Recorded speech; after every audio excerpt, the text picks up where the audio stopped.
அனைவருக்கும் வணக்கம். இன்றைய நிகழ்ச்சி 2140 இந்திய சிறப்பழைப்பாளர் அம்மா அவர்களை கலந்துரையாடுவோம் பேரவையின் சார்பாக வருக வருக என வரவேற்கிறோம்.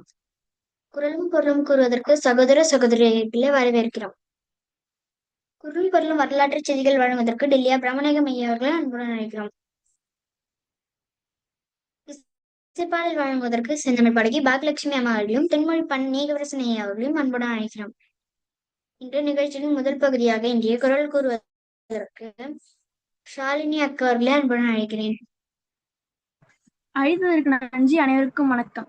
அதிகாரம் 51 தெரிந்து தெரிதல். அரும்பொருள் இன்பம் உயிரச்சம் நான்கின் திறம் தெரிந்து தேரப்படும். குடிபிறந்த குற்றத்தின் நீங்கி வரும்பொருள் நானுடையான் கட்டே தெளிவு.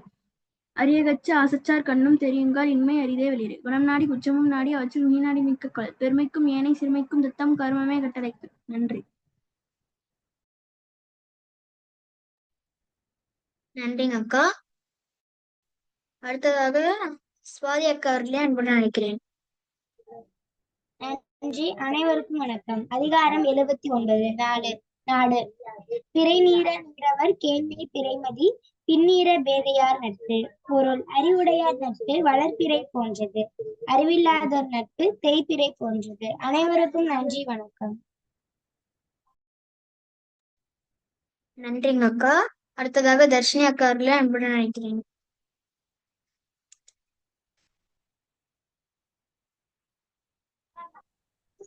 அனைவருக்கும் வணக்கம். அதிகாரம் 21 தீவினை அச்சம். திருப்பல தற்பில கண் செய்யத நோற்பல தன்னை அடவேன் நண்பன் எனப்பய உற்றாவும் மிகா வினைப்பய ஈயாது பின் சென்ற ஆடை தீயவை செய்த கெடுதல் நினைத்தன்மை ஈயாத அடியை கற்றை தன்னைத்தான் காக்கி தன்னைத்தான் காதல ஆயும் நினைத்தொன்று துண்ணிப்ப தீவினைப்பார் அருங்கேடு என்று அறிக்கும் பதுங்கோடி தீவினை செய்வான். அனைவருக்கும் நன்றி. நன்றிங்க அக்கா. அடுத்ததாக இசைப்பாடல் வழங்குவதற்கு திருமதி அன்னபூர்ணி அம்மா அவர்களே அன்புடன் அழைக்கிறேன்.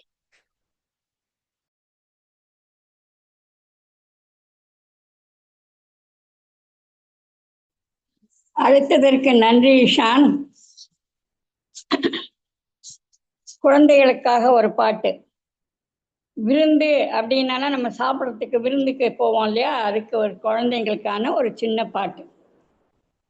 விருந்தளித்தால் இன்பம் உண்டு, விதை விதைத்தால் பயிர்கள் உண்டு, வருவோர்க்கு விருந்து படைப்பதால் வரும் விருந்தழைப்பு நமக்கே. செலவல்ல விருந்து படைப்பது சேமிப்பாய் அது மாறுமே. நலமறிந்து நெஞ்சில் நின்றிடும் நற்செயல் இதைவிட வேறுண்டோ. இருப்பதை பகிர்ந்தே உண்பதனால் யாருக்கும் வறுமை வராது. பெறுவதை விடவும் நமக்கெல்லாம் தருவதில் பெருமை உண்டாகும்.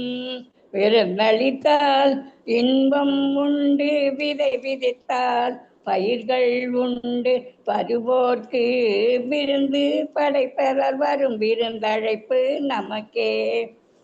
நன்றிம்மா. நன்றி ஐயா. நன்றிப்பா. நன்றிங்க அம்மா. இத்துடன் முதலாம் பகுதி நிறைவடைகிறது. இரண்டாம் பகுதியை சுவாதி அக்காவிடம் ஒப்படைக்கிறேன். நன்றி. நன்றி. அனைவருக்கும் வணக்கம். கலந்துரையாடுவோம் பேரவை தமிழ்நாடு நடத்தும்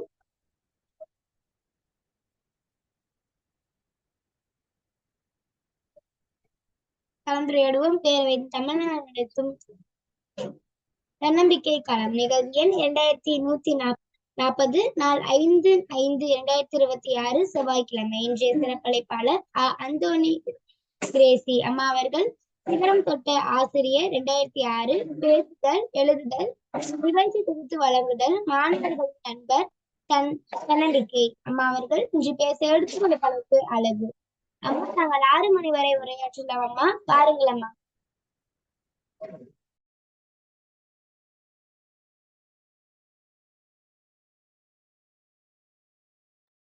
அம்மா, நீங்க மியூட்ல இருக்கீங்கம்மா, மியூட் எடுத்து தொடங்கலாமா?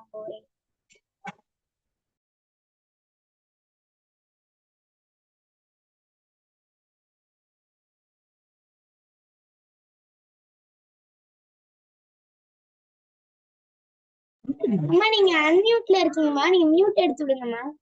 கீழே ரெட் கலர்ல இருக்காமா? இப்ப பேசுங்கம்மா. நன்றிமா. கலந்துரையாடுவோம் பேரவை தமிழ்நாடு நடத்தும் நிகழ்வு எண் 2140. இந்நிகழ்வை தலைமையேற்று ஒருங்கிணைத்து நடத்தும் அன்பு நிறை பேராசிரியர் தமிழியலன் கண்ணம்மாள் அவர்களுக்கும், இந்நிகழ்வை நெறிப்படுத்தும் நெறியாளர்கள் அனைவருக்கும், கலந்துரையாடுவோம் பேரவையின் தாராள உள்ளம் கொண்ட புரவலர்களுக்கும், என்னை இந்நிகழ்விற்கு அறிமுகம் செய்து வைத்த அன்பு சகோதரி ஆசிரியர் கு ஜானகி அவர்களுக்கும், முன்பின் அறியாத என்னை 2 நாட்களுக்கு முன்பே தொடர்பு கொண்டு அன்போடு வரவேற்ற ஐயா காமராஜர் அவர்களுக்கும், அறிவும் அழகும் அன்பும் தமிழ் பற்றும் மிகுந்த குழந்தை ஒருங்கிணைப்பாளர்கள் குரல்பாவை ஷாலினி, குரலரசன் இஷான், குரல்பாவை பிரதீபா அவர்களுக்கும், மற்றும் இந்நிகழ்வை பார்க்க நம்மோடு இணைந்திருக்கும், புதிதாக இந்நாளில் வருகை தந்திருக்கும் என்னுடைய உறவினர்கள், நலம் தரும் நண்பர்கள் அனைவருக்கும் எனது இளைய மாலை வணக்கங்களை உரித்தாக்கிக் கொள்கிறேன்.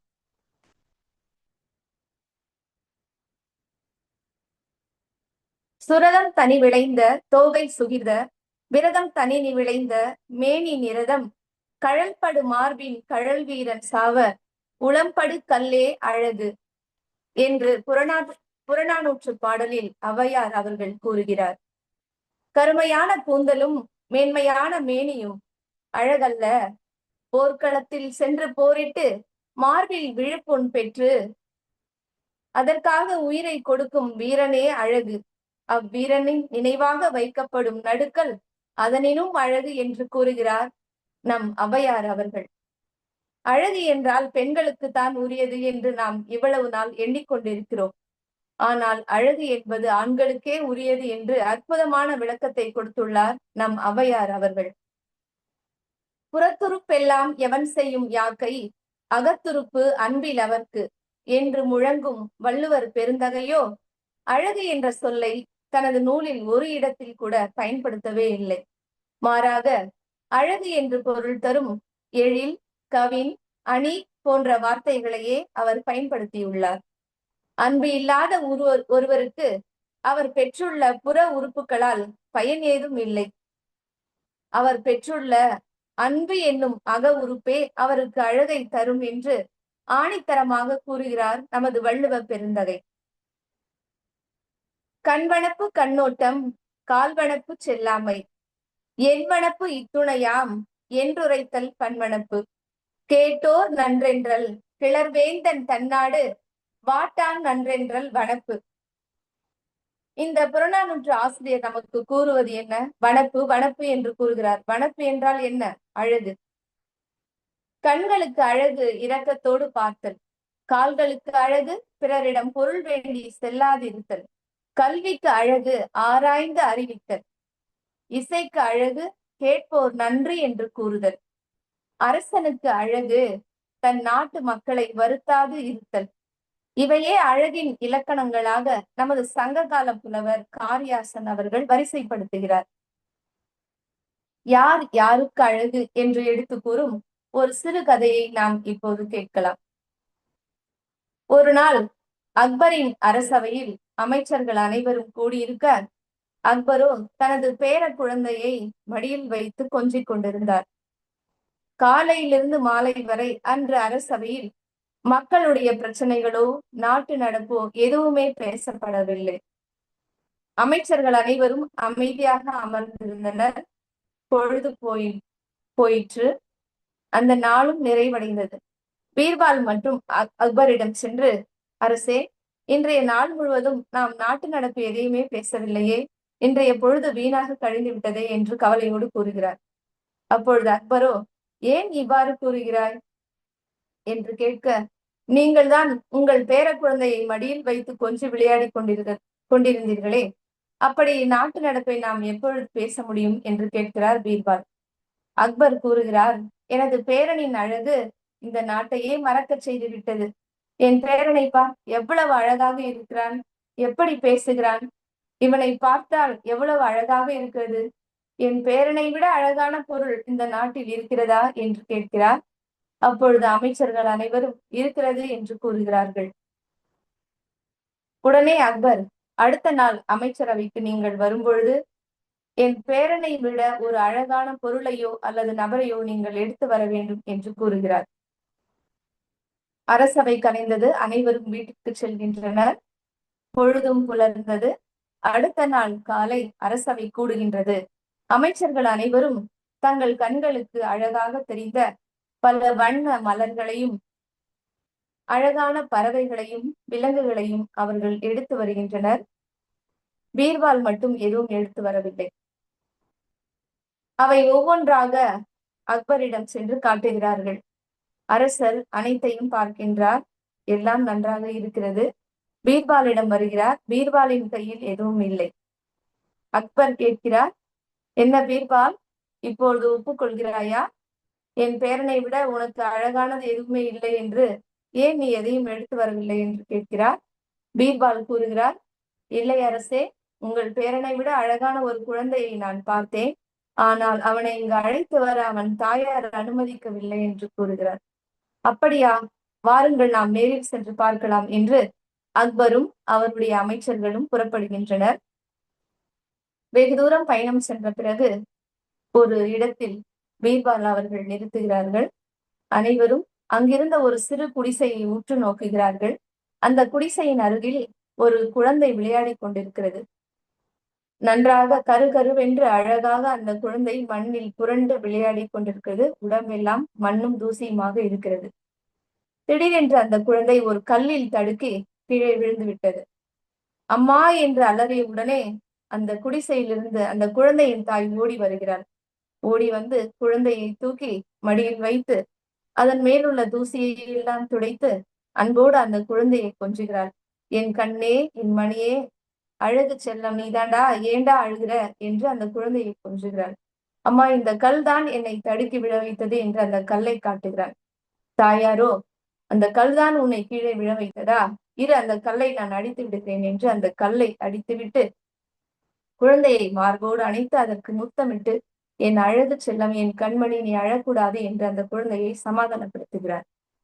அதை பார்த்த அக்பருக்கு ஒரு செய்தி புரிகிறது. ஒவ்வொரு குழந்தையும் அந்த தாய்க்கு அழகு. ஒவ்வொரு பொருளும் அதை வைத்திருப்பவருக்கு அழகு. காக்கைக்கும் தன் குஞ்சு பொன் குஞ்சு என்பதை அக்பர் புரிந்து கொண்டு பீர்பாலுக்கு நன்றி தெரிவித்து அரசவைக்கு திரும்புகிறார். அன்பு சகோதரர்களே, நாம் பார்த்து கொண்டிருக்கிறோம். அழகு என்ற தலைப்பில் இப்பொழுது பேசிக் கொண்டிருக்கிறோம். அழகியல் என்பது இன்றைய உலகில் எப்படியெல்லாம் மாறிக்கொண்டிருக்கிறது. அழகான உடை உடுத்துவது, வாசனை திரவியங்களை பூசிக்கொள்வது, தலைமுடிக்கு கூட வண்ணம் தீட்டுவது, இவையெல்லாம் தான் நாம் அழகு என்று நாம் எண்ணிக்கொண்டிருக்கிறோம், நம்பிக்கொண்டிருக்கிறோம். இவையெல்லாம் புறத்தில் காணப்படும் அழகை ஒழிய அகத்தில் காணப்படும் அழகு அல்ல. ஒரு மனிதனுக்கு உண்மையான அழகை தருவது அவன் உள்ளத்தில் உள்ள பண்பு நலன்களே என்பதுதான் அழகியல் பற்றிய இன்றைய கருத்து. நிலவு ஒரு பெண்ணாகி உலவுகின்ற அழகோ, நீரலைகள் இடம் மாறி நீந்துகின்ற குழலோ. நிலவு ஒரு பெண்ணாகி உலவுகின்ற அழகோ என்று பெண்களை பார்த்து ஆண்கள் பாடுவதும், நீ நடந்தால் நடை அழகு அழகு, நீ சிரித்தால் சிரிப்பழகு அழகு, நீ பேசும் தமிழழகு அழகு, நீ ஒருவன்தான் அழகு என்று ஆண்களை பார்த்து பெண்கள் பாடுவதும் இதுதான் உண்மையான அழகா? அழகு என்பது என்ன என்று நாம் புறநானூற்று பாடலை பார்த்தோம். இவையெல்லாம் புற அழகை குறிக்கும் மொழிகள் தான் நாம் கேட்ட பாடல் வரிகள் எல்லாம். ஆணுக்கு வீரம்தான் அழகு, பெண்ணுக்கு நாணம்தான் அழகு என்று நமது முன்னோர்கள் கூறியிருக்கிறார்கள். அவர்கள் கூறியுள்ளதை போன்று இந்த வீரமும் நாணமும் நான் புறத்தை பார்த்து தெரிந்து கொள்வதை விட அவர்கள் அகத்தில் ஊற்றெடுக்கும் அழகிய பண்புகள் தான் இந்த வீரமும் நாணமும். அன்று முதல் இன்று வரை பொய்யான அழகை தேடி துன்புறும் ஆண்களும் மெய்யான அழகை தேடி இன்புறும் பெண்களும் நம்மிடையே இருக்கத்தான் செய்கிறார்கள். இதை பற்றி பெண்களாகிய நாம் சிறிது பெருமை கொள்ளலாம். அழகென்ற சொல்லுக்கு முருகா, அழகென்ற சொல்லுக்கு முருகா, உன் அருளின்றி உலகிலே பொருளேது முருகா, அழகென்ற சொல்லுக்கு முருகா. தேனினி மயிலும் இயேசுவின் நாமம் திவ்ய மதுரமாமே, அதை தேடியே நாமும் ஓடியே வருவோம் திருச்சபையானோரே. தேனினி மயிலும் இயேசுவின் நாமம் திவ்ய மதுரமாமே. இறைவனிடம் கையேந்துங்கள், அவர் இல்லை என்று சொல்லுவதில்லை. பொறுமையுடன் கேட்டு பாருங்கள், அவர் பொக்கிஷத்தை மூடுவதில்லை. இறைவனிடம் கையேந்துங்கள், அவர் இல்லை என்று சொல்லுவதில்லை. முருகரையோ இயேசுவையோ அல்லாவையோ நாம் நேரில் பார்த்தது இல்லை. ஆனால் அவர்கள் அழகானவர்கள் என்றும் அன்பானவர்கள் என்றும் இனிமையானவர்கள் என்றும் நாம் புகழ்ந்து பாடுவது அவர்களின் புற அழகை கண்டதால் அல்ல, மாறாக காலம் கடந்து நிற்கும் அவர்களின் அகப்பண்புகளால் தான் அவர்கள் நமக்கு தெய்வங்களாக இருக்கிறார்கள். மனிதன் முகத்தை பார்க்கிறான், ஆண்டவரோ அகத்தை பார்க்கிறான் என்று கூறுகிறது திருவிவிலியம். உள்ளத்தில் தூய்மையோடு இருப்பதே உண்மையான அழகு என்று கூறுகிறது நமது திருக்குரான்.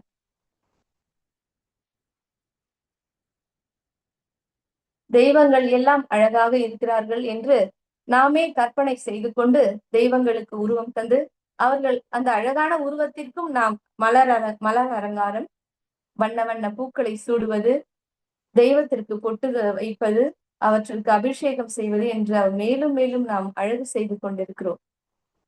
இவையெல்லாம் புற அழகு. தெய்வங்களின் பண்புகளை நாம் படித்து அறிந்து கொண்டு அவற்றை நாம் வாழ்க்கையாகும் பொழுது நாமும் தெய்வங்களாக மாறுகிறோம். இங்கு பாருங்கள், நாம் வரலாற்றை எடுத்துக்கொண்டால் வழுக்கை தலையுடைய லெனினை பார்க்கிறோம். முகம் முழுவதும் முடியால் மறைத்துக் கொண்டிருக்கும் கார்ல் மார்க்ஸை பார்க்கிறோம். வயது முதிர்ந்த பெரியார் அவர்களை பார்க்கிறோம். சுருக்கமான தோலை கொண்ட அன்னை தெரேசா அவர்களை பார்க்கிறோம். கடல் அலைகளை போன்ற தேசத்தை கொண்ட நமது அப்துல் கலாம் அவர்களை பார்க்கிறோம். இவர்களெல்லாம் எப்படி அழகானவர்களாக நம் கண்முன் நிலைத்திருக்கிறார்கள். இவர்கள் என்ன ஆண் அழகர்களா, இல்ல அழகன் அழகி போட்டிகளில் கலந்து கொண்டு மிஸ் யூனிவர்ஸ், மிஸ்டர் இந்த மாதிரி பட்டங்களை வென்றவர்களா? இல்லை. மக்களுக்காக இவர்கள் எல்லாரும் உழைத்தவர்கள். தனது நலத்தை மறந்து பிறர் நலத்தை தேடியவர்கள். பிறரின் நலனுக்காக தன்னுடைய குடும்பத்தையோ, தன்னுடைய மனைவி, தன்னுடைய பிள்ளைகள் அனைவரையும் மறந்துவிட்டு சமுதாய நலனுக்காக தன்னையே ஈடுபடுத்தி கொண்டவர்கள் தான் இவர். அதனால்தான் இவர்களை நாம் நினைவு கூறுகிறோம். அவர்களின் படிப்பினைகளை நாம் பெற்றுக்கொள்கிறோம்.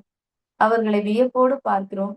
அவர்களின் புகைப்படங்களை நமது அலுவலகங்களிலும் வீடுகளிலும் வைத்திருக்கிறோம். அவர்கள் அழகானவர்கள் என்பதற்காக அல்ல, அவர்களின் பண்புகள் அழகாக இருக்கிறது என்பதற்காகத்தான். லெனின் அவர்கள் ஒருமுறை நோயுற்று தன்னுடைய மரண படுக்கையில் படுத்துக் கொண்டிருக்கிறார். அப்பொழுதும் அவர் கட்டுரை எழுதி கொண்டுதான் இருக்கிறார். தன்னுடைய கருத்துக்களை, பொது உடைமை கருத்துக்களை மக்களுக்கு சென்று சேர வேண்டும், அதில் ஒன்றும் விடுபடக்கூடாது, அனைத்தையும் மக்கள் அறிந்து கொள்ள வேண்டும், அவர்கள் வாழ்வு நலம் பெற வேண்டும் என்பதற்காக தனது இறுதி படுக்கையில் கூட படுத்துக்கொண்டே அவர் எழுதி கொண்டிருக்கிறார்.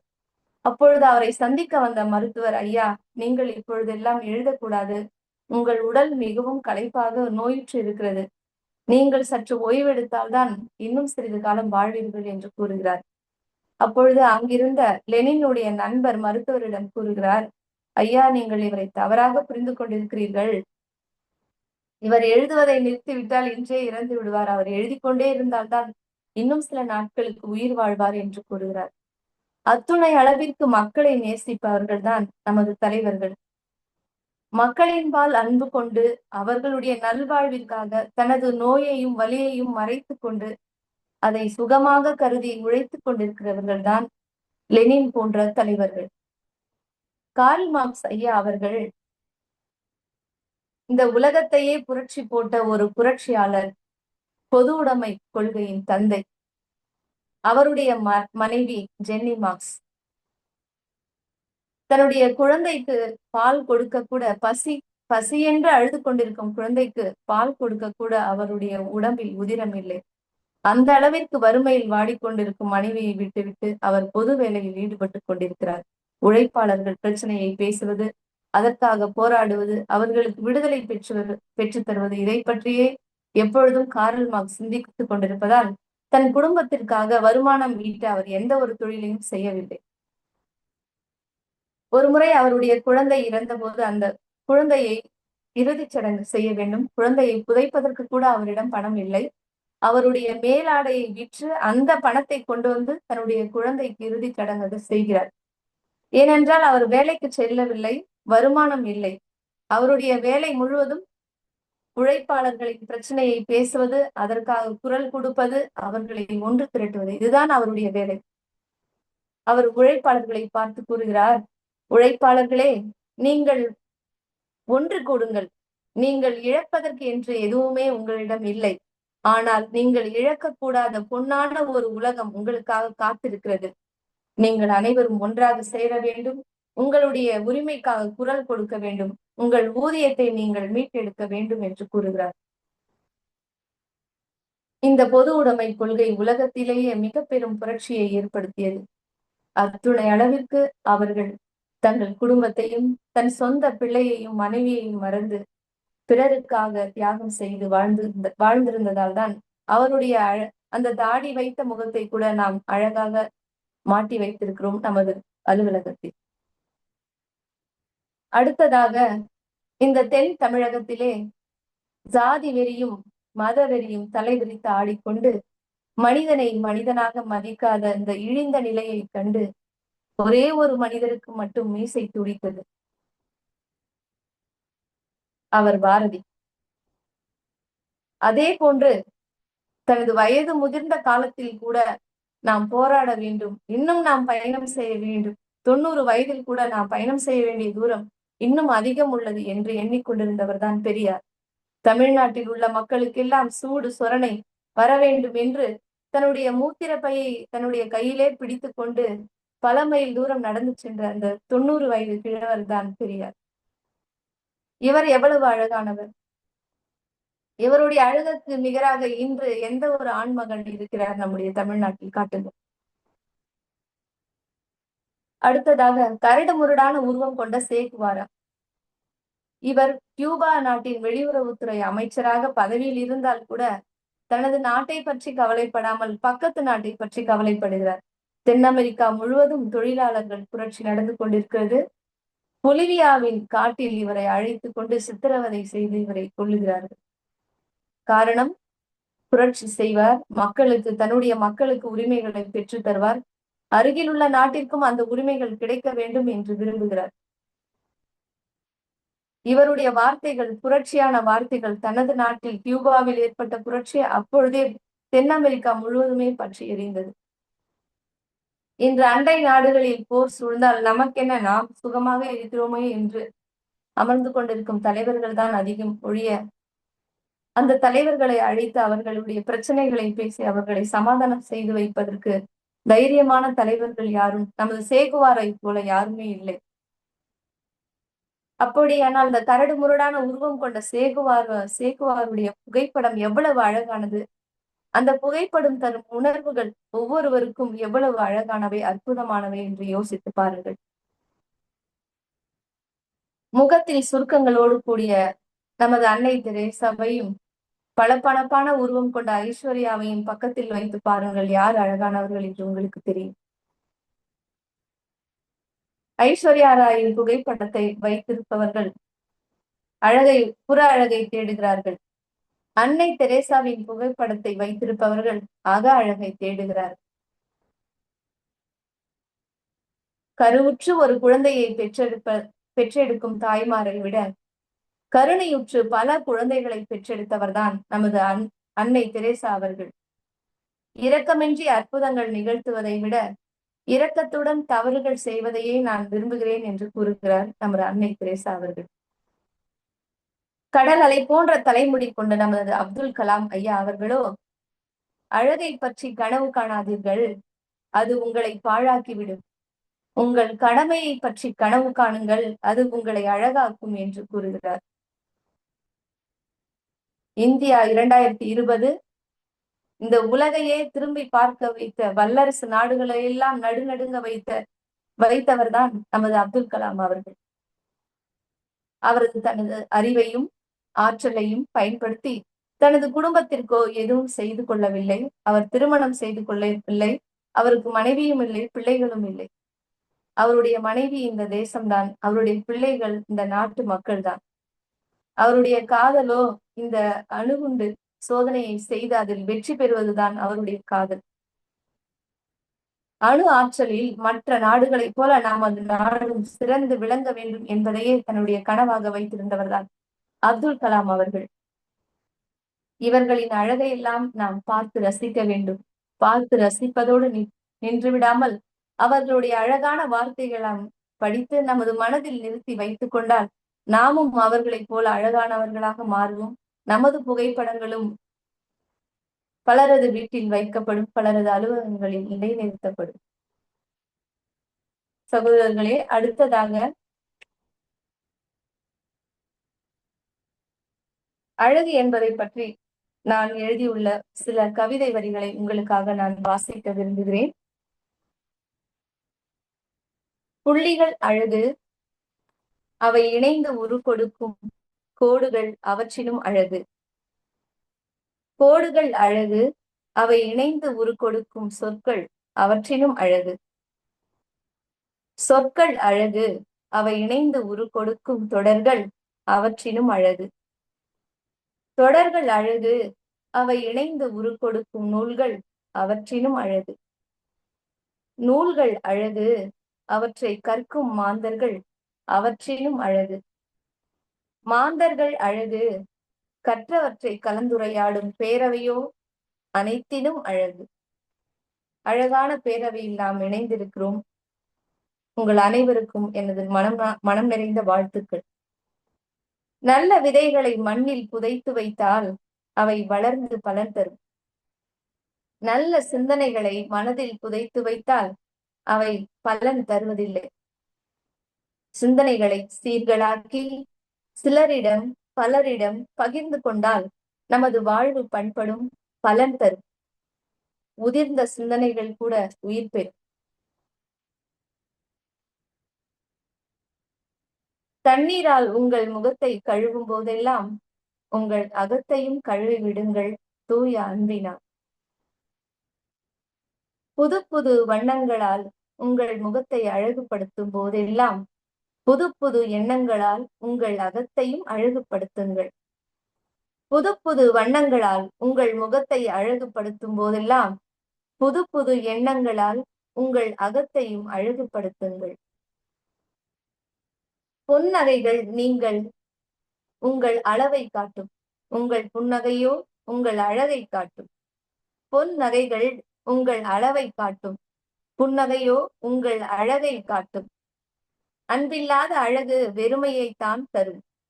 எப்படி இருப்பினும் அன்பு மட்டுமே முழு நிறைவை தரும். அன்பில்லாத அழகு வெறுமையைத்தான் தரும். எப்படி இருப்பினும் அன்பு மட்டுமே முழு நிறைவை தரும். அழகை தேடி செல்லாதீர்கள்,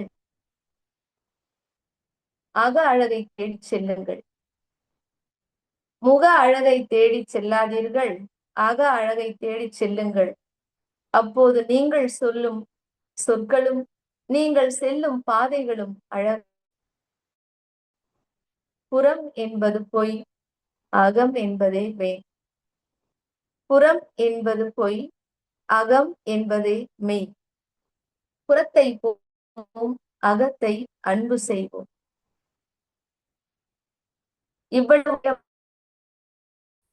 துளிகளில் நாம் அறிந்து கொண்டது என்ன? அழகு என்றால் என்ன? உண்மையான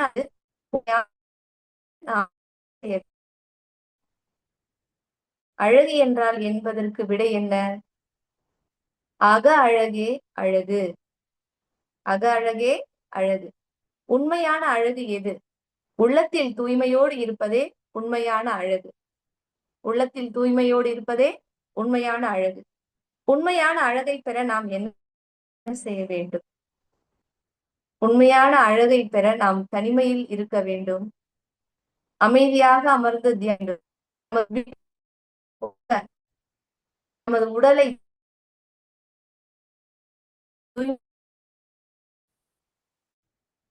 நிரப்பிடும். அப்போதான் நம் அழகு பெற்ற முகத்தான அகத்தின் அழகு முகத்தில் தெரியும் என்று இதற்குதான் நமது முன்னோர்கள் கூறியிருக்கிறார்கள். அப்போ உண்மையான அழகை பெற நாம் செய்ய வேண்டியது நம் உள்ளத்தை தூய்மை செய்ய வேண்டும். அதனை நல்ல நல்ல சிந்தனைகளால் அழகுபடுத்த வேண்டும். நம் அனைவரையும் வாழ்த்திடுவோம். அகிலத்தை ஆட்சி செய்யும் அகப்பொருளை போற்றிடுவோம். வளரட்டும் தமிழறம், வெல்லட்டும் தமிழினம். எனக்கு கொடுக்கப்பட்ட நேரத்திற்கு முன்பாக முடித்துக் கொள்கிறேன். அனைவருக்கும் நன்றி, வணக்கம்.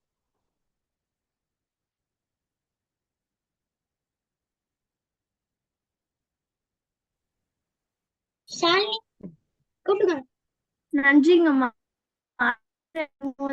ஜானி அம்மா அவர்கள் அன்பு உங்களுக்கு கூப்பிடுங்க ஷாலினி. அடுத்ததாக வாழ்த்துறை வழங்குவதற்கு நீதியரசர் நடராஜன் ஐயா அவர்கள் அன்பு அழைக்கிறோம்.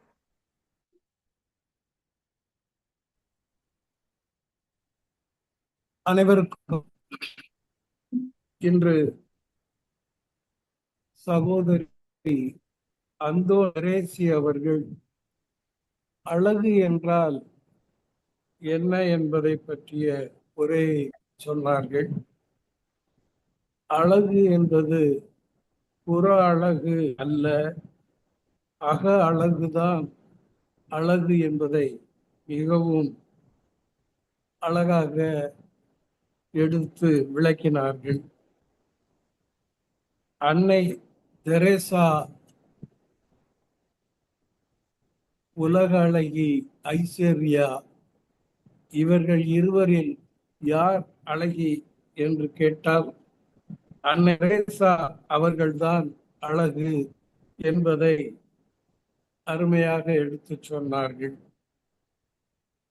அவர்கள் தொண்டால் தியாகத்தால் சிறந்தவர்கள்தான் அழகான மனிதர்கள் என்பதை மிக அழகுபட எடுத்து சொன்னார்கள்.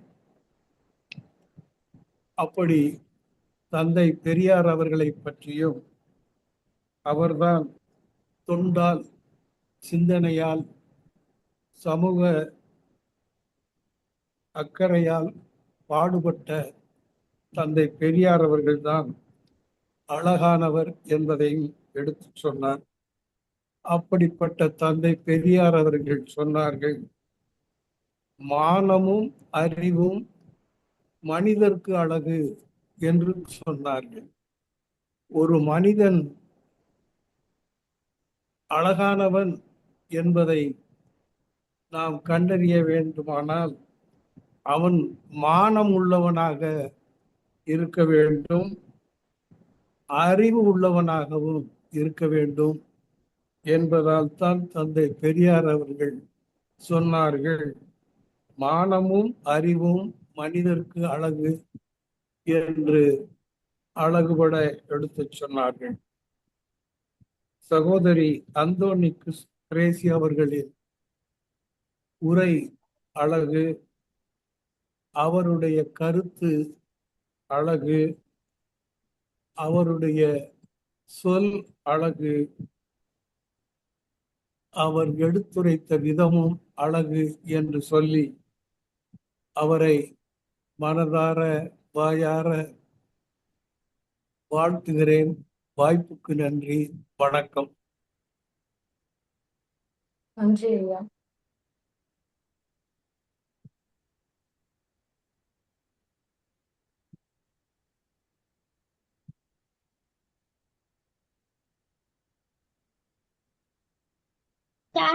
அடுத்தவங்களை கூப்பிடுமா? நன்றிங்க ஐயா. அடுத்ததாக வாழ்த்துரை வழங்குவதற்கு ஜானகி அம்மா அவர்களே அன்பு நடக்கின்றோம். தன கையாண்டிலே இருக்குமாறு திரு செல்வராஜ் ஐயா அவர்களை அன்பு கேட்டுக்கொள்கின்றோம். வாருங்கள். அனைவருக்கும் என்னுடைய இனிய மாலை வணக்கத்தை தெரிவித்துக் கொள்கிறேன். இந்த இணையத்தின் மூலமாக அனைவரையும் இணைத்திருக்கும் சான்றோர்கள் அனைவரும் அழகுதான். வானுக்கு நிலவழகு, நீருக்கு மீன் அழகு, மலருக்கு மணமழகு, மனதிற்கு கருணை அழகு, மனிதனுக்கு நன்றி கூறுதல் நிச்சயம் அழகு. இன்று பேசிய ஆசிரியரின் பேச்சு அழகோ அழகு. அதாவது நிறைய இடங்களில் அவர்களை பார்த்திருக்கிறேன். ஆனால் இன்னைக்கு அவர்கள் ஆற்றிய உரை மிகவும் ஒரு தெளிந்த ஒரு நீரோடை போல இருந்தது. இன்னும் என்னுடைய நண்பர் அவர்கள் இன்னும் கொஞ்சம் சிரித்து கொண்டு பேசினால் இன்னும் அருமையாக இருந்திருக்கும். அவ்வளவு ஒரு அழகான ஒரு உரையாக இருந்தது. அதிலும் லெனின், காரல் மார்க்ஸ் இந்த கதைகள் நம்ம வகுப்பறையில பேசுற சின்ன சின்ன ஒரு ஊக்கமூட்டும் கதையாக இருந்தது.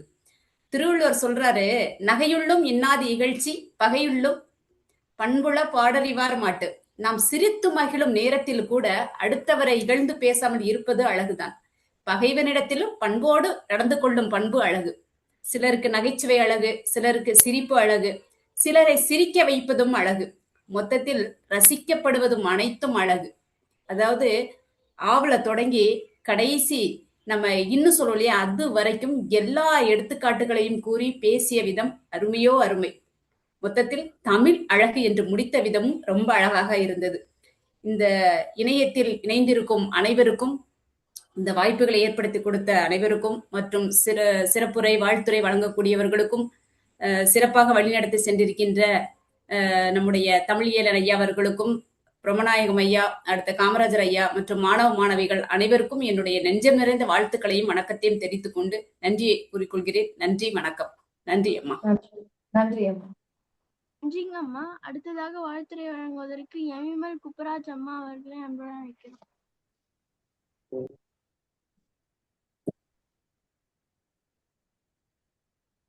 அனைவருக்கும் மாலை வணக்கம் ஐயா. இந்த சபையில இந்த இணையத்துல இணைஞ்சிருக்கிற எல்லா இதயங்களுமே ரொம்ப அழகுன்னு தான் நான் முதல்ல சொல்வேன். அவங்க பேசுறது எனக்கு தாளாட்டுற மாதிரி இருந்தது. அவங்க அந்த என்ன சொல்றது, அது குரலோட பலம் போல இருக்கு. பாட்டும் ரொம்ப நல்லா இருந்துச்சு.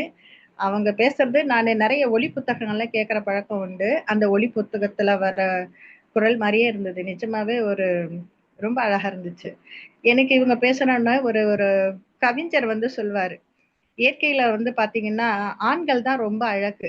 ஆண் சிங்கத்துக்கு பிடரி மயிர் உண்டு, ஆண் மயிலுக்கு தோகை உண்டு. ஆண்கள் எல்லாமே இயற்கையில ரொம்ப அழகா இருக்கும்.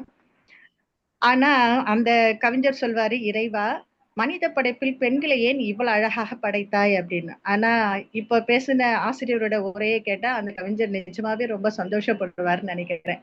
ஏன்னா அவங்க பேசுனது எல்லாமே ஆண்கள் ரொம்ப அழகு அப்படின்னு சொன்னாங்க. அவங்க உரை ரொம்ப நல்லா இருந்தது. இந்த வாய்ப்பை கொடுத்தவங்க அனைவருக்கும் நான் நன்றி கூறுகிறேன். நன்றி, வணக்கம். நன்றிங்க அம்மா. அடுத்ததாக வாழ்த்துரை வழங்குவதற்கு அன்னபூரணி அம்மா அவர்களே அன்புடன் அழைக்கிறோம். வணக்கம்மா. சீர்காழி செல்வராஜ்மா. முதல்ல கூப்பிட்டீங்க, அப்புறம் இடையில கூப்பிடல. அப்புறம் ஓகே பேசின பிறகு நான்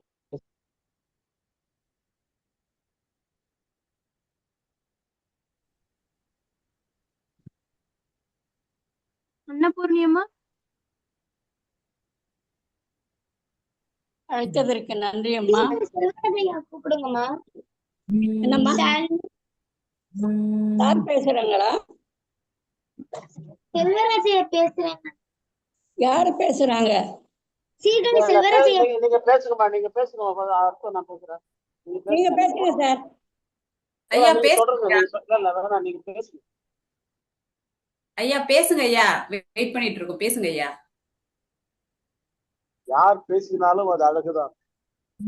உள்ளத்திலிருந்து வருகின்ற அனைத்தும் ஒரு ஒரு ஒரு சமூகத்திற்கு விழிப்புணர்வு ஏற்படுத்தினால் அதுவே அழகுதான். அழகு வெளி தோற்றத்தில் இல்லை என்பதை அம்மையார் அவர்கள் சிறப்பாக சொன்னார்கள். அழகு உள்ளத்தில் இருந்துதான் இருக்க வேண்டும் என்று பல்வேறு தலைவர்களுடைய புகைப்படங்களை வைத்து அந்த அழகை பற்றி சிறப்பாக சொன்னார்கள். ஆக விவசாயத்தை நமக்கு சாப்பாடு போடுகின்ற அந்த விவசாயியும் அழகுதான். எவ்வளவு கடினமான உழைப்பு உழுது, அதாவது கட்டாந்தரை போல இருக்கின்ற அந்த அந்த வயல்களை உழுது அதற்கு எரிவிட்டு பயிர் செய்து ஒரு குழந்தையை வளர்த்து எடுத்து எப்படி கனி கொடுக்கும் மரமாக அவர்கள் செய்கிறார்களோ அதுபோல இந்த விவசாயியும் தங்களுடைய உழைப்பின் மூலம் இந்த உலகிற்கு அவர்கள் அரிசியை நெற்கதிர்களை வழங்குகின்றார்கள். ஆக ஒவ்வொருவரும் அவர்களுடைய பணியில் அழகு. அது உள்ளத்திலிருந்து செய்யும் பொழுது அழகு, வெளித்தோற்றத்தில் அழகு இல்லை. ஆனால் புகைப்படம் போடுவதற்காக சில தலைவர்கள் என்ன பண்ணுவாங்க, அவங்க ஆங்கிலத்துல சொன்னா ஸ்டைல், அந்த ஸ்டைல் வச்சிருப்பாங்க. அது நம்ம அப்துல் கலாம் போது அவர் ஒரு ஸ்டைல், ஹேர் ஸ்டைல், அது நீளமா வச்சிருக்க ஹேர் ஸ்டைல். ஹிட்லர் மீசையை பார்த்தீங்கன்னா சின்னது. அது இதெல்லாம் வெளித்தோற்றம். இருப்பினும் அவளை என்ன சாதித்தார்கள், எதை கொண்டு இந்த உலகத்திற்கு சொன்னார்கள், எதை செய்தார்கள் என்பது இது ஒரு மிகப்பெரிய அந்த அழகை பற்றி இவர்கள் விவரித்த வண்ணம் மிக அருமையாக, மிக மிக அருமையாக இருந்தது. இன்னும் பேசுவார்கள் என்று நினைத்திருந்தோம். ஆகவே அவர்கள் புறத்தோற்றத்தில் இல்லை, அகத்தோற்றத்தில் இருக்கிறது என்பதை ஆணித்தரமாக நமக்கு சொல்லியுள்ளார்கள் என்பது இதில் நன்றாக திட்டவட்டமாக தெரிகிறது. அதாவது எல்லாம் உள்ளத்துல உள்ள நினைக்கிறதெல்லாம் சிறப்பா நினைச்சா அதை உள்ளுவதெல்லாம் உயர்வுள்ளல், அதே அழகுதான். ஆகவே படித்தால், கல்வி பெற்றால் அது அழகு. கல்வியின் படி கற்று அதன்படி நடப்பது அதுவே அழகு. ஆகவே கற்றவருக்கு அதன்படி நடப்பது அழகு. பல பேரை இப்போ இந்த ஒருங்கிணைத்து நடத்துதில்ல, இந்த குழந்தைகள் சின்ன குழந்தைகள் மிக அருமையாக ஒருங்கிணைத்து நடத்துகிறார். இவர்களே மிக அழகுதான். அதை குழந்தை அழகாக வெளித்தோற்றத்தை அழகு சொல்லவில்லை, இதற்கு செய்கின்ற செயலிலே மிகப்பெரிய ஒரு அழகாகத்தான் இருக்கிறார்கள். இவர்களை போன்ற அந்த லீடர்ஷிப் சொல்றோம்ல, இந்த லீடர்ஷிப் தான் ஒவ்வொரு அந்த நிறைய படித்தவங்கலாம் லீடர்ஷிப் இருக்காது, படிச்சிருப்பாங்க, அது புத்தக குழுக்களா இருப்பாங்க. அந்த லீடர்ஷிப் இல்லாமலே தங்களோட கல்வியை வெளியில எப்படி கொண்டு வரும் தெரியாம இருக்கும். இதுதான் பயிற்சி. இந்த பயிற்சி பெற்றவர்கள் மிக உயர்ந்த நிலைக்கு வருவார்கள். அது அழகு எங்கும் இல்லை, பார்ப்பதிலே அழகு இல்லை, உள்ளத்திலே அழகு இருக்கு என்பதை மிக சிறப்பாக சொன்ன அம்மையாருக்கு வாழ்த்துக்கள். தமிழ் மணக்கும், தமிழ் அழகா எப்பொழுது இருக்கும் என்று சொல்லி விடைபெறுகிறேன். நன்றி, வணக்கம். நன்றி.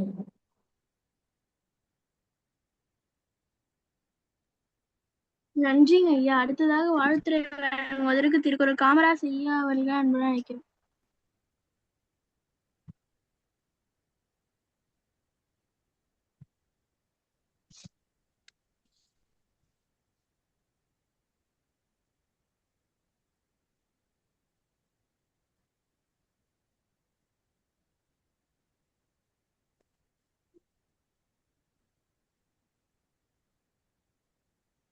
காமராஜர் ஐயா இல்ல, அன்னபூர்ணிமாவை கூப்பிட்டேன்.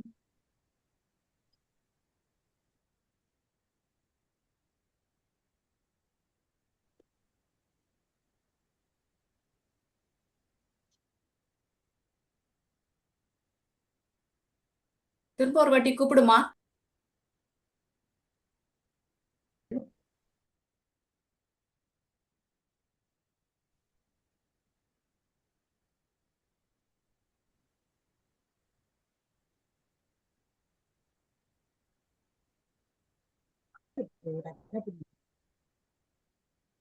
நன்றிங்க ஐயா. அடுத்ததாக வாழ்த்துறை வழங்குவதற்கு திருமதி அன்னபூர்ணி அம்மா அவர்களை அன்று நடக்கின்றோம். வாருங்களேன்.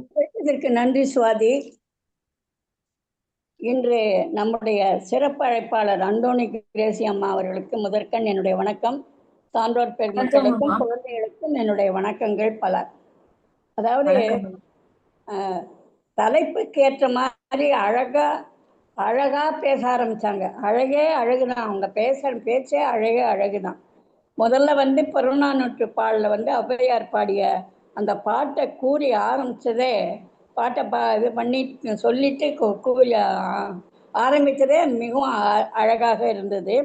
அதாவது அழகு என்பது பெண்களுக்கு மட்டும் இல்லை. இப்போ இந்த காலத்தில் பெண்கள்லாம் நிறைய மேக்கப் எல்லாம் போட்டுக்கிறாங்க அழகுபடுத்தி. அதெல்லாம் அழகு கிடையாது. அதாவது மனசார உள்ள உண்மையான அழகு இருக்கணும் உண்மையா இருக்கணும் அப்படிங்கிறது தான் அழகு. இது ஆண்களுக்கும் பொருத்தம். ஆண்களுக்கு என்ன, ஒரு வீரம் வேணும். ஆண்களுக்கும் அந்த அழகு இருக்கணுங்கிறத அழகா எடுத்து சொன்னாங்க. அப்புறம் வள்ளுவ பெருந்தகையும் சொல்லியிருக்கிறத அழகா எடுத்து சொன்னாங்க. அதாவது அழகுன்னு அப்போ அரசனுக்கு அழகு என்னது, மக்களை காப்பாற்றணும், மக்களை நல்லபடியாக வச்சுக்கணும் தான். அந்த கதை ஒன்று சொன்னாங்க. அக்பர் காலத்தில் அவர் பேர குழந்தையோட கொஞ்சிட்டு விளையாடிட்டே இருக்காரு. நாள் முழுக்க அதுவாக ஆயிடுத்து. மக்கள்லாம் அரசவையெல்லாம் கூடி மக்கள்லாம் பார்க்கணுன்னு இருக்காங்க. பீர்பால் கூப்பிட்டோன்னா கூட போட இன்னைக்கு பூரா இதுவாகிடுது, எல்லாரும் போயிட்டாங்க. சரி நாளைக்கு சொல்கிறாரு, என் பேரனை விட அழகு யார் இருக்காங்கங்கிறத நீ நாளைக்கு சொல்லணும்னு நாளைக்கு மறுநாள் சொல்கிறாரு. அப்போ எல்லாரும் என்ன பண்ணுறாங்க, சிலர் நல்ல மலர்கள், அது இது பறவைகள் இதெல்லாம் கொண்டு கொடுக்குறாங்க. கொடுத்தா கூட ஆனால் பீர்பால் எதுவுமே கொண்டு வரல. அப்போ தான் கேட்குறாரு, ஏன் நீ கொண்டு வரல? அப்போ என் பேரனை விட அழகான குழந்தைய காட்ட முடியுமான்னு, காட்டுறான் வாங்கன்னு சொல்லி கூட்டிகிட்டு போகிறாரு. அப்போ ஒரு அம்மா ஒரு குழந்தைய ஒரு குடிசை வாசலில் ஒரு குழந்தை விளையாடின்னு இருக்கு. அந்த குழந்தை தாய் குழந்தைய எப்போவுமே கொஞ்சம் ரொம்ப அதுவாக, அதாவது எப்போவுமே சொல்லுவாங்க, கருப்பே அழகு காந்தலே ருசி அப்படின்வாங்க. ஒரு வசனம் அந்த காலத்திலேயே உண்டு. அந்த மாதிரி கருப்பாக இருந்தாலும் அந்த தாய் குழந்தைக்கு அழகு தான் அப்படின்னு அந்த இது சொன்னாங்க. அதாவது தாய் கொஞ்சறாங்க. இப்போ இன்னொரு இதுன்னு சொல்லுவாங்க, காக்கைக்கும் தன் குஞ்சு பொன் குஞ்சுன்னு. அந்த அம்மா அந்த கொஞ்சத்தை பார்த்துட்டு அப்புறம் தான் இவர் அக்பர் உண்மையான அழகு அந்த பாசம், அதுதான் அதில் தான் இருக்குங்கிறத அக்பர் உணர்றாரு. அந்த உடை வாசனை திரவையெல்லாம் இதெல்லாம் நம்ம போட்டோம்னா அது புற அழகு. அக அழகுன்னா என்ன, மனிதனோட குணம் நல்லா இருக்கணும், சிறப்பாக இருக்கணும். இது இருக்குன்னா அழகு பற்றிய பாடலை நிறைய பாடல் தான் பாடி உதாரணம் சொன்னாங்க.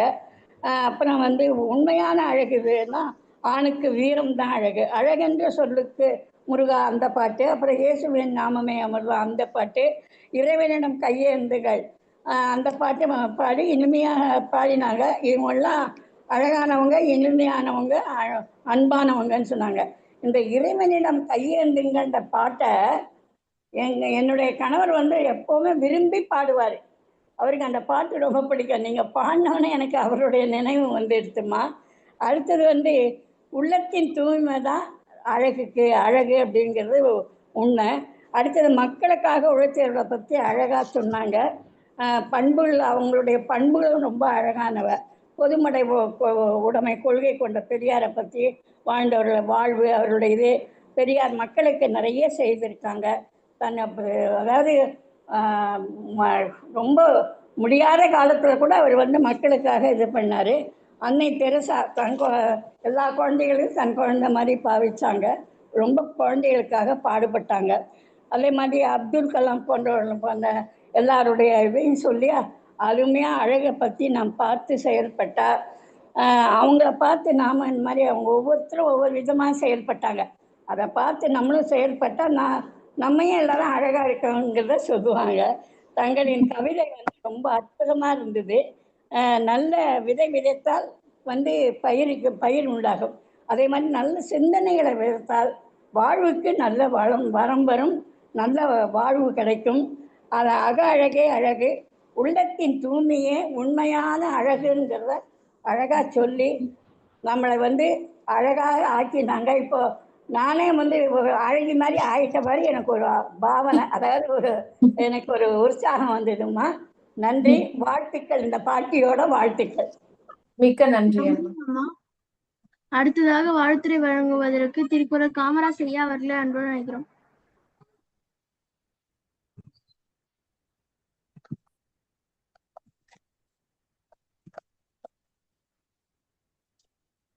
ஐயா மியூட்ல இருக்கீங்க ஐயா.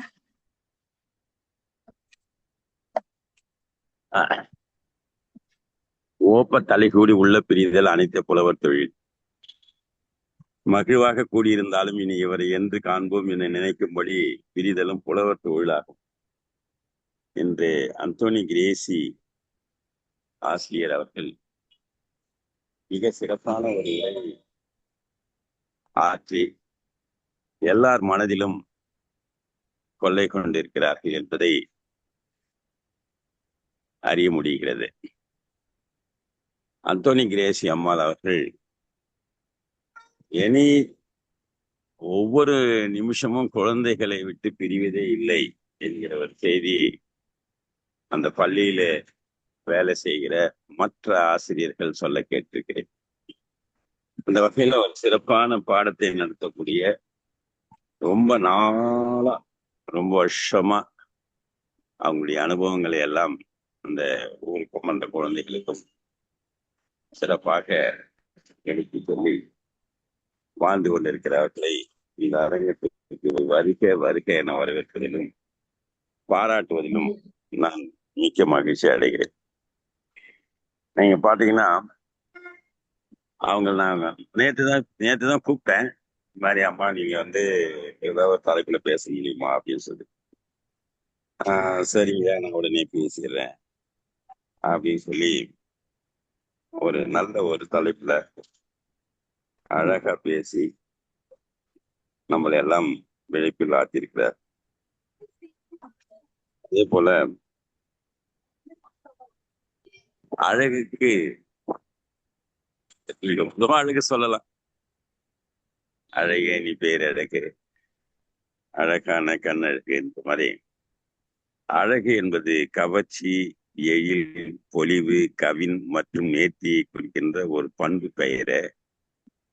இது வெளித்தோற்றம், உடலியல் மற்றும் அகப்பண்புகள், நேர்மை, கருணை, ஆளுமை ஆகிய இரண்டையும் உள்ளடக்கிய ஒரு கலை, இயற்கை மற்றும் மனிதர்களால் காணப்படும் ஈர்ப்பை இது விரிவுபடுத்துகிறது. நீங்க பாத்தீங்கன்னா முகத்தை பார்த்த உடனே அவங்க ஆரோக்கியமா இருக்கிறாங்களா இல்லையான்றத அந்த அழகுதான் காமிக்கும். நீதியரசர் ஐயா அவர்களை பார்க்கும் போது அந்த முகத்தை பார்த்த உடனே வயசை கண்டுபிடிக்க முடியாது. காரணம் என்னன்னா அந்த சுருக்கம் அதெல்லாம் இல்லாம இருக்கும் போது இந்த வயசு இருக்கலாம் அப்படின்னு தோணுமோ தவிர அதையும் தாண்டி ஒரு 10 வயசு 5 வயசு அதிகமா இருக்கும். அப்போ ஆரோக்கியம் கூட மிகப்பெரிய அழகுதான். இந்த கவர்ச்சி, எயில், கவின், நேர்த்தி இது எல்லாமே இந்த அழகுல சேர்ந்துரும். அதே மாதிரி கருணை, ஆளுமை, நேர்மை, மன அமைதி அதெல்லாம் கூட பாத்தீங்கன்னா பாடுறா அவன் எப்படி இருக்கான் பாடுறா, எவ்வளவு அழகு தெரியுமா, அவர் எப்படி நடக்கிறாரு பாரு, அது எவ்வளவு அழகு, அந்த பொண்ணு எப்படி நடக்கிறாங்க பாரு, அது எவ்வளவு அழகு. அதே மாதிரி பண்ணா கருணையோடு இருக்காங்க, அதே மாதிரி ஆளுமையோடு இருக்காங்க, நேர்மையோடு இருக்காங்க, மன அமைதியோடு இருக்காங்கன்னா அதுவும் மிகப்பெரிய அழகுதான். அவங்க சொன்னாங்க பாருங்க, எங்களுடைய வேலு நாச்சியார் சொன்னாங்க பாருங்க, எங்க வீட்டுக்காருக்கு ரொம்ப பிடிக்கும் அந்த பாட்டு, அதுக்கு ஞாபகப்படுத்தினாங்க, எனக்கு நினைவு வந்துடுச்சு, இப்ப நானே பேரழகியா மாறிட்டேன் அப்படின்றாங்க. அதுதான் அந்த பேச்சினுடைய வெற்றியே.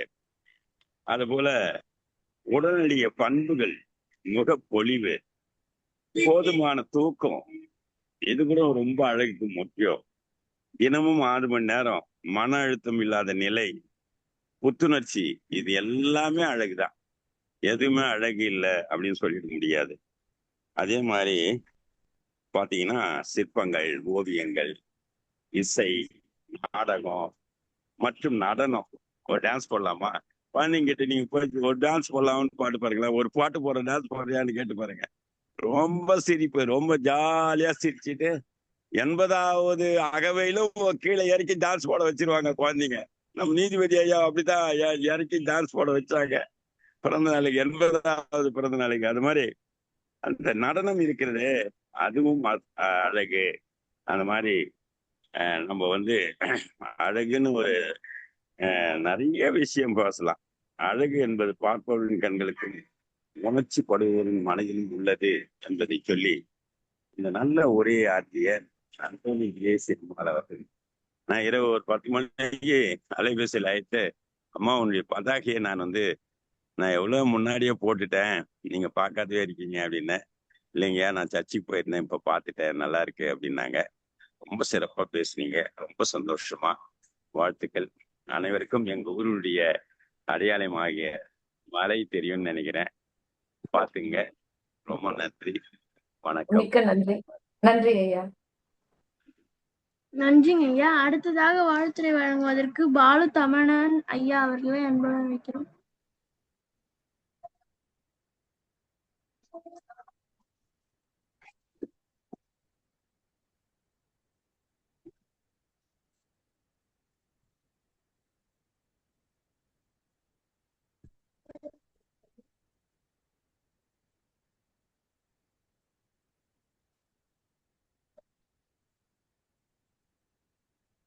எல்லாரும் பேசிட்டாங்கம்மா? மீதி எல்லாரும் பேசிட்டாங்களா?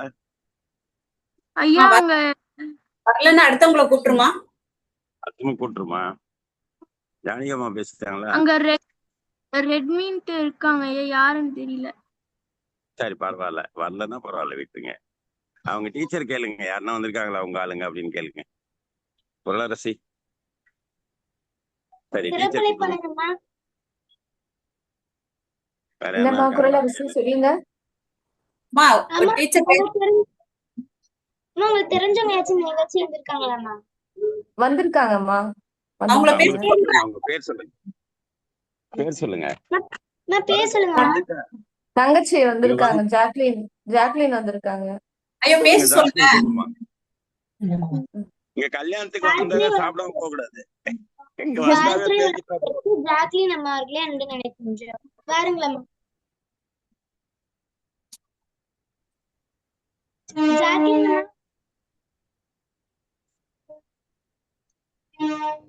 ஜாக்லின் அம்மா.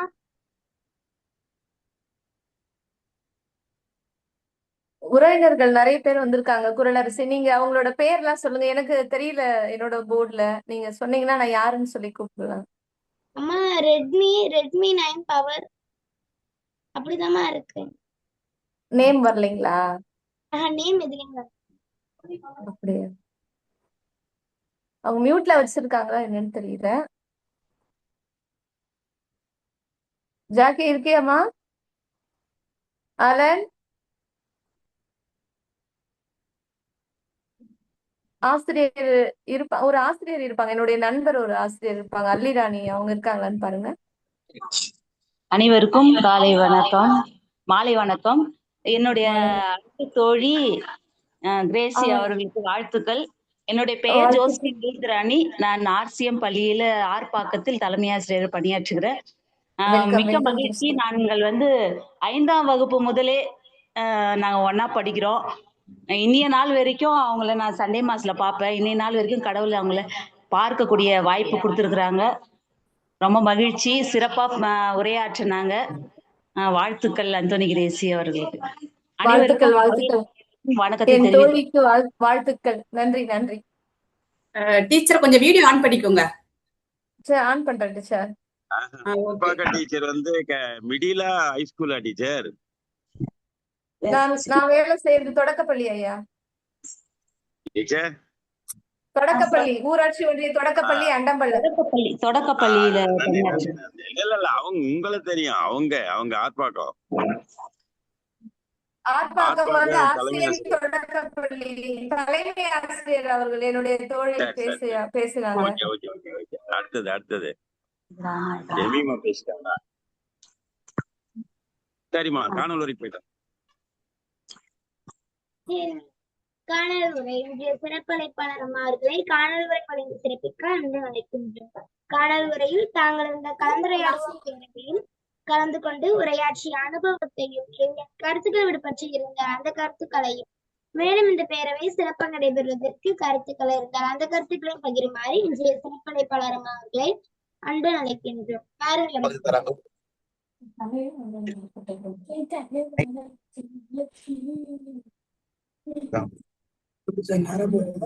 சிறப்பழைப்பாளரம்மா. நல்லதானே இது ரைட்ல. கிரேசி டீச்சர், நீங்க வந்து இந்த டீச்சர் சொல்லுங்க டீச்சர். இந்த இதுல நீங்க ஏதாவது காணல் உரையில ஏதாவது பேசலாம், திட்ட கருத்துக்கள் இல்ல இந்த அவை இன்னும் சிறப்பாக இருப்பதுக்கு உங்களுடைய பரிந்துரை எது வேணாலும் பேசலாம் டீச்சர். உங்களுக்கு ஒரு 2 நிமிஷம் கொடுத்துருக்காங்க. அப்படிங்களா? சரி சரி டீச்சர், பேசுறேன். சொல்றதுக்கு இந்த கலந்துரையாடவும் பேரவை தமிழ்நாடு நடத்துகின்ற இந்த நிகழ்வு மிகவும் அற்புதமாக இருக்கின்றது. இது ஒரு மிகச் சிறப்பான ஒரு நிகழ்வு. இதை முன்னெடுத்து செய்தவர் அவர் ஒரு மிகப்பெரிய ஞானியாகத்தான் இருக்க வேண்டும் என்று நான் கருதுகிறேன். ஏனென்றால் ஒவ்வொருவருடைய மனதிற்குள்ளும் ஏராளமான நல்ல சிந்தனைகள் முளைத்து வருகின்றது. அதை வெளியில் அந்த விதைகள் முளைத்து வந்து எல்லோருக்கும் பலன் தருவதற்கு இது ஒரு பெரிய தோட்டமாகவோ அல்லது நிலமாகவோ நான் இந்த இடத்தை பார்க்கிறேன். மிக மிக அற்புதமான ஒரு களம் இந்த களம். இந்த களம் எனக்கு இவ்வளவு நாட்களாக தெரியாது. அப்படி தெரிந்திருந்தாலும் நான் இதில் பங்கேற்பதற்கு அவ்வளவு ஒரு ஆர்வமாக வருவதற்கு எனக்கு என்னுடைய மனதில் அவ்வளவு ஆர்வம் குறைவாகத்தான் இருந்தது. என்னை இங்கு அழைத்து வந்தது என்னுடைய அன்பு தோழி, என்னுடைய மூத்த சகோதரி ஜானகி அம்மா அவர்கள் தான் என்னை அழைத்து வந்தார்கள். அவர்களுக்கு என்னுடைய இதயம் நிறைந்த மிக சிறப்பான நன்றிகளை நான் தெரிவித்துக் கொள்கிறேன். தொடர்ந்து இதில் பயணிக்க விரும்புகிறேன். ஆனால் அடிக்கடி குடும்ப சூழ்நிலை, வேலைகள், பள்ளிகள் இதெல்லாம் மாணவர்களுடைய நலன் எல்லாம் கருத்தில் கொண்டு மாதத்திற்கு ஒரு முறையாவது கட்டாயம் பங்கேற்க வேண்டும் என்று நான் விரும்புகிறேன். இதில் பங்கேற்கும் குழந்தைகள் எல்லோருமே மிக மிக அற்புதமானவர்கள், அழகான திறமை படைத்தவர்கள். ஏனென்றால் தமிழ் மொழி பேசும் எல்லோருமே அழகானவர்கள் தான். தமிழ் எழுத்துக்களை உச்சரித்தாலே நமக்கு பல நோய்கள் எல்லாமே குணமாகிவிடும். ஒவ்வொரு எழுத்தினுடைய ஒலியை உச்சரிக்கும் பொழுதும் அதில் ஒரு மருத்துவ குணம் இருக்கின்றது. நம்முடைய உடல் உறுப்புகள் எல்லாம் சீராக செயல்பட அந்த எழுத்தினுடைய ஒலி நமக்கு உதவுகிறது. இந்த பேரவையில் கலந்து கொள்பவர்களும் இதை பார்வையாளர்களாக பங்கேற்பவர்களும் வாழ்த்துரை வழங்குபவர்கள் அனைவருமே மிக மிக இனிமையாக தமிழ் மொழியை பேசுகின்றனர். இதில் வாழ்த்துரை வழங்கிய ஒவ்வொருவரும் என்னை நன்றாக கவனித்திருக்கிறார்கள். என்னுடைய தோழி எனக்கு வாழ்த்துரை வழங்கினார். என்னுடைய அன்பு சகோதரி ஜானகி அம்மா அவர்கள், என்னுடைய பள்ளி தோழி ஜோஸ்பின் தலைமை ஆசிரியர் அவர்கள், மற்றும் இந்த உரையை முழுவதுமாக கவனித்து அப்படியே மனப்பாடம் செய்வது போல ஒரு நிமிடத்திலே கூறிவிட்டார் அந்த வேலுநாச்சியார் அம்மையார் அவர்கள். எப்படி அவர்கள் கவனித்தார்கள் என்று தெரியவில்லை. இவ்வளவு முழுவதுமாக நானே இவ்வளவு திரும்ப கேட்டால் அத்தனை கருத்துக்களை முழுவதுமாக கூற முடியாது. அந்த அளவிற்கு நினைவாற்றல் உடையவராக இருக்கின்றார் வேலுநாச்சியார் அம்மையார் அவர்கள். அன்போடு வரவேற்று அனைத்து உறுப்பினர்களையும் அறிமுகப்படுத்திய காமராஜர் ஐயா அவர்களுடைய வாழ்த்துக்களுக்கும் அன்புக்கும் மிகவும் நன்றி. குழந்தைகள் ஒவ்வொருவருடைய திறமையையும் தைரியத்தையும் பார்க்கும் பொழுது நாம் இவ்வளவு பெரிதாக வளர்ந்து கூட நமக்கு இத்தனை தயக்கங்கள் நமக்குள் இருக்கிறதே என்று எனக்கு எண்ண தோன்றுகிறது. அந்த அளவிற்கு இந்த நிகழ்வை ஒருங்கிணைக்கும் சிறு குழந்தைகள் மிகவும் துணிச்சலோடும் அன்போடும் அழகாகவும் நடத்துகிறார்கள். எனவே அனைவருக்கும் என் இதயம் நிறைந்த நன்றிகள், வாழ்த்துக்கள், வணக்கங்கள். இந்த பயணம், இந்த கலந்துரையாடல் களம் தொடர்ந்து தமிழ் கூறும் நல்லுலகு உள்ளவரை இது இடைவிடாது நடக்க வேண்டும் என்று நான் அனைவரையும் வாழ்த்துகிறேன். உங்களுடைய வாழ்த்துக்கள் அனைத்திற்கும் நான் தலை வணங்கி நன்றி கூறுகிறேன். Thank you to all. அம்மா, எனக்கு வேலு நாச்சியார்னு பட்டம் காமராஜ் ஐயா தான் கொடுத்துருக்காரு. அப்படிங்களா அம்மா? நன்றி. உங்களுடைய உண்மையான பெயர் எனக்கு தெரியவில்லை அம்மா. பிச்சம்மா, சொந்த பேர் அன்னபூர்ணி. அதனால ஐயா அன்னபூர்ணின்னு தான் போடுவாங்க. ஐயா எனக்கு காமராஜ் ஐயா வேலுநாச்சியார்னு பட்டத்தை கொடுத்திருக்காரு. ஏன்னா தைரியமா இருக்கிறதுனால தனிமையில் இனிமை கண்டது. உங்களுடைய நினைவாற்றல் மிகவும் வியக்க வைக்கும் வகையில் உள்ளது. நன்றி அம்மா, நன்றி. வாழ்க வாழ்க வளமுடன். தேங்க்யூ. நன்றிங்கம்மா. இத்துடன் 2ஆம் பகுதி நிறைவடைந்து விட்டது. 3ஆம் பகுதி கலந்துரையாடுவோம் தமிழ்நாடு நடத்தும் தன்னம்பிக்கை களம் நிகழ்வு எண் 2240 நாள் 5/5/2026 செவ்வாய்க்கிழமை.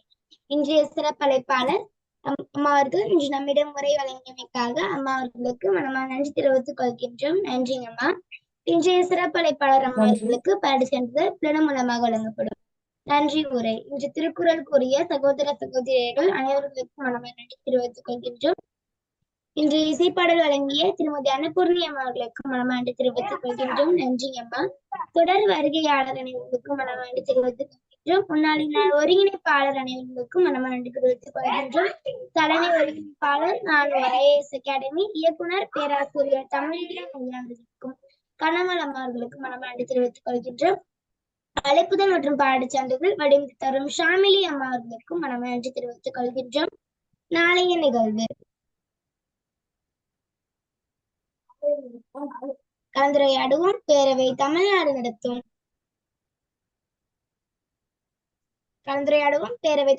நடத்தும் விதி களம் நிகழ்வு எண் 2141 நாள் 6/5/2026 அறிவன் கிழமை. அன்றைய சிறப்பழைப்பாளர் எழுத்தாளர் நித்யா தேவி அம்மா அவர்கள் நாளை உரையாற்றுவார். அம்மா அவர்கள் நாளை உரையாற்றி எடுத்துக்கொண்ட தலைப்பு தங்க விதி. மீண்டும் நாளை மாலை 5 மணிக்கு இணைவோம். ஞானமும் அறிவும் மனிதனுக்கு அழகு. மனிதனை மனிதனாக்குவோம், தமிழை தமிழாக்குவோம், தமிழை தமிழாகவே ஆழ்வோம். அனைவருக்கும் நன்றி, வணக்கம். நன்றிங்க. நன்றி நன்றி நன்றி.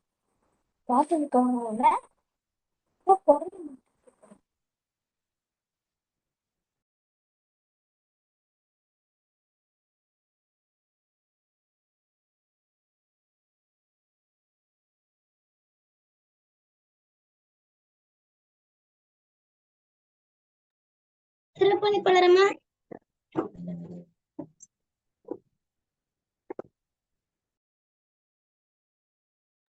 சொல்லுங்க குரலரசி, சொல்லுங்கப்பா.